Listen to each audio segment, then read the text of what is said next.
시청자 여러분 밤새 잘 주무셨습니까? 경제부동산의 김동수입니다. 지난해 말과 올해 초에 매수한 갭 투자자들이 밤잠을 이루지 못하고 있습니다. 전세 품귀 현상을 믿고 배우자의 신용대출까지 모두 영끌에 가까스로 내 집 마련을 해냈다는 성취감을 느끼고 있지만 한편에서는 불안감에 사로잡혀 있습니다. 또한 내 집 마련이 아니고 전세를 끼고 갭 투자를 한 사람들도 물론 마찬가지입니다. 김모 씨는요, 지난해 말 경기도 광명시의 시세 10억 원의 아파트를 갭 투자로 계약하고 이달 말 잔금 지급일을 앞두고 있는데요. 아직도 전세 세입자를 찾지 못해 걱정이 이만저만이 아닙니다. 계약 당시 전세 실지 거래가는 6억 5천만 원이었고 개업 공인중개사 사무소에서는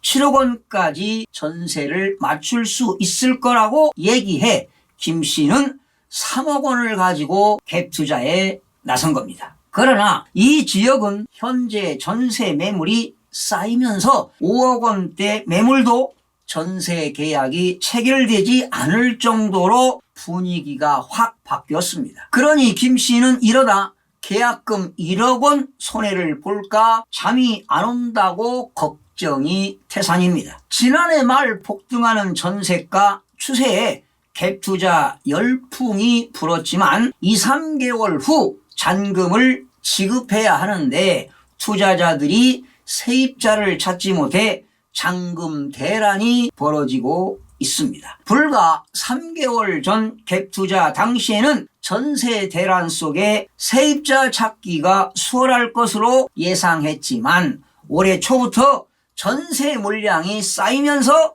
전세 가격 하락 조짐이 보이자 부메랑으로 돌아온 것입니다. 최근 수도권 전역에 전세 매물이 쌓이면서 가격 하락으로 이어지고 있습니다. 이에 따라 지난해 말 전세 가격보다 1억 원에서 2억 원씩 낮은 전세 매물도 계약이 되지 않는 경우를 쉽게 찾아볼 수 있습니다. 날벼락을 맞은 건 지난해 말 전세가 급등 시기에 갭 투자에 나섰던 사람들입니다. 매매계약 체결 후 2, 3개월 후인 잔금 지급이 지난달부터 도래했지만 그 사이에 시장 환경이 급변하자 진퇴양난에 빠진 것입니다. 그나마 가격을 낮춰 부랴부랴 세입자를 구한 경우는 예상 투자 금액보다 더 많은 금액이 투입되면서 자금난에 어려움을 겪고 있습니다. 실제로 인터넷 커뮤니티에는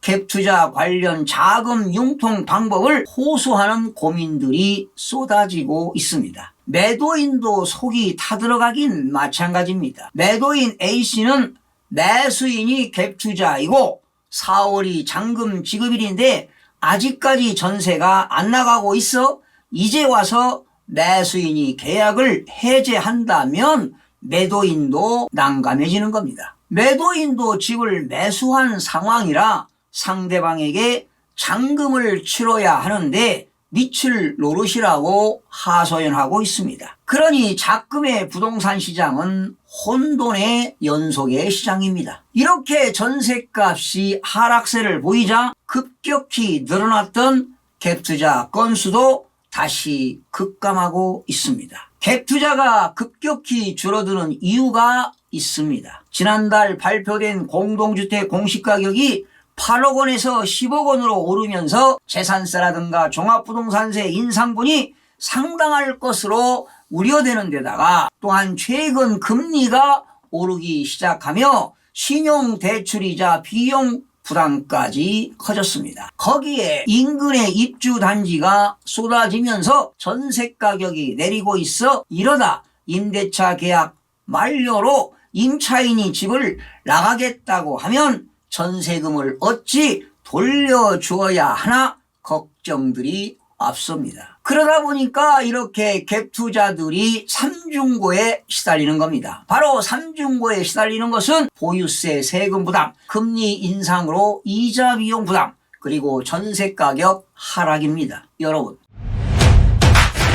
지난해 서울 아파트 매입자 중 20, 30대의 비율은 상반기만 하더라도 30%에서 36%였으나 8월 이후 40% 내외로 올랐고 지난 1월에는 44.7%까지 상승했습니다. 이들 중 상당수는 갭 투자를 통해 서울 아파트를 매수한 것으로 추산이 되는데요. 지난해 9월 연령대별 주택거래 현황에 따르면 지난 2019년부터 2020년 8월 서울시에 제출된 자금 조달 계획서 중 보증금 승계 거래 중 임대 목적 매입, 일명 갭투자지요. 이렇게 갭투자 목적으로 한 7만 1,564건의 거래 중 30대가 무려 2만 1,996건, 30.7%로 가장 큰 비중을 차지했습니다. 20대는 3,939건으로 5.5%를 차지했습니다. 이렇게 20대와 30대를 합치면 지난해 서울의 아파트 갭 투자가 3명 중 1명 이상이 바로 20대와 30대였습니다. 갭 투자로도 부족한 자금은 연끌을 통해 마련한 것으로 추정이 됩니다. 2020년 가구의 자산과 부채 현황에 따르면 지난해 30대는 자산과 부채 모두 가장 가파르게 증가한 세대였습니다. 가구주 연령대별 평균 보유자산 증가율은 30대가 8.7%로 가장 높았습니다. 2위인 40대가 3.7%에 무려 2배를 넘었습니다. 가구주 연령대별 평균 부채 역시 30대가 13.1%로 2위 50대 6.4%에 2배가 넘었습니다. 문제는 최근 들어 경제 환경이 변하면서 이들의 매수가 부담이 되기 시작했다는 점입니다. 세금이 늘고 금리도 오르는 데다가 지렛대 역할을 한 전세금은 내려가고 있는 상황입니다. 먼저 금리 인상 추세로 신용대출과 주택담보대출 금리가 계속 높아지고 있습니다. 2월 금융기관 가중평균 금리에 따르면 주택담보대출 금리는 2.66%, 신용대출 금리는 3.61%였습니다. 이는 1월보다 0.03포인트 그리고 0.15%포인트가 상승한 것입니다. 주택담보대출 가중평균 금리는 지난 2019년 6월 2.74% 이후 최고치였고요. 신용대출은 작년 2월 3.70% 이후 가장 높은 수준이었습니다. 연끌에 따른 이자 비용 부담도 늘어날 수밖에 없습니다. 지난달 국토교통부가 발표한 공시가격 급등에 따른 보유세도 큰 부담으로 다가옵니다. 올해 서울에서 종합부동산세 대상인 공시가격 9억 원 이상의 공동주택은 41만 2,970가구로 지난해 28만 1,033가구보다 46.9%나 급증했습니다. 이에 따라 재산세, 종합부동산세 이외에도 각종 준조세 부담도 함께 커질 것으로 예상이 됩니다. 이자 비용 부담에 세금 부담까지 엎친 데 덮친 격입니다. 일부 지역은 전셋값 상승세가 주춤하면서 갭 투자자들의 걱정이 앞서게 됐습니다. 전세 가격이 떨어지기 시작하면 향후 세입자가 되거할 때 상환해야 할 전세 보증금 부담이 늘어나기 때문입니다. 일각에서는 20대와 30대가 손해를 보고 집을 처분하기 시작했다는 것 아니냐는 우려도 나오고 있는데요. 하지만 부동산 전문가들은 이들 변수에 영향이 크지 않은 데다 오히려 매수세가 꺾이기 어려울 것이라고 보는 경우도 많은데요. 부동산은 심리전이 강한 물건으로 변동성이 극심하게 나타날 수도 있습니다. 20대와 30대 세대의 부동산 투자는 양도차익 실현보다는 실수요 목적이 더 크다고 봐야 할 것입니다. 그렇다면 실수요 목적의 거래인 이상 집값이 계속 상승할 것을 기대하거나 시장 상황에 일희일비하기보다는 세 부담과 이자 비용 부담에도 불구하고 버티려는 경향이 더 강할 것이라고 봅니다. 다주택자라면 세금 부담 등을 이유로 매도에 나설 수가 있지만 20대와 30대의 영끌 갭 투자는 상승세에서 어떻게든 내 집 마련을 하려는 발버둥의 결과물이기에